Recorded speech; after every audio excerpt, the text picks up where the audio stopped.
Iran exposes West's involvement in Nuseirat. US and UK called out amid glaring evidence of involvement. Will Iran jump to save Gaza? Iran has strongly condemned the recent terrible and inhumane crime committed by Israeli forces in the al-Nuseirat refugee camp in the central Gaza Strip. The Iranian Foreign Ministry spokesman Nasser Kanani, during his weekly press briefing on Monday, censored that the Israeli government's carnage in al-Nuseirat, which resulted in killing of 274 Palestinian civilians and injuring 700 plus, has been a grave disaster. Kanani emphasized that the international community must fulfill its legal responsibility to put an end to Israel's crime and take serious action to stop the Israeli government's crime machine. He further stated that the Israeli regime has already faced a strategic defeat and it is also facing a devastating war that was started 8 months ago. Recently, the Israeli forces carried out dozens of airstrikes in and around Del Erbala and Nuseirat refugee camp on Saturday before they retrieved 4 Israeli hostages.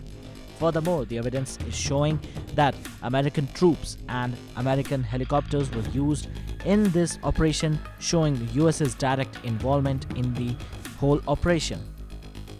The raid, launched in broad daylight under the pretext of striking military infrastructure as part of the rescue operation, ended up bombing residential buildings too, leading to higher civilian casualties as witnessed by journalists on the ground.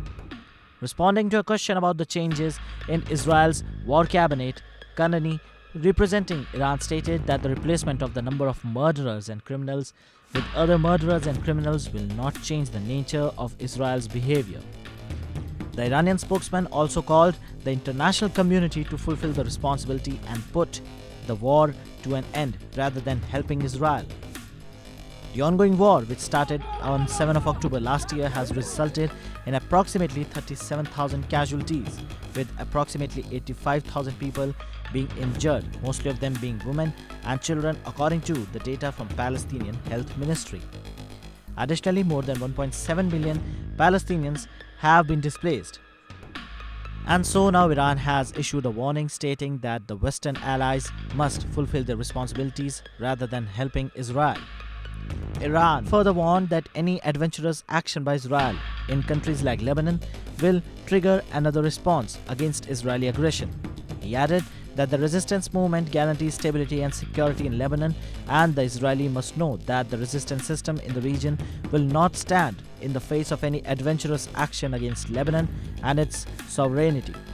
In the end, Kanani also pointed out unconstructive measures by the European parties against the Iran nuclear activities and blamed them for the failure in the talks of JCPOA deal. He urged the Europeans to carry out their duty instead of leveling fake accusations against Iran. Subscribe to Oneindia channel and never miss an update.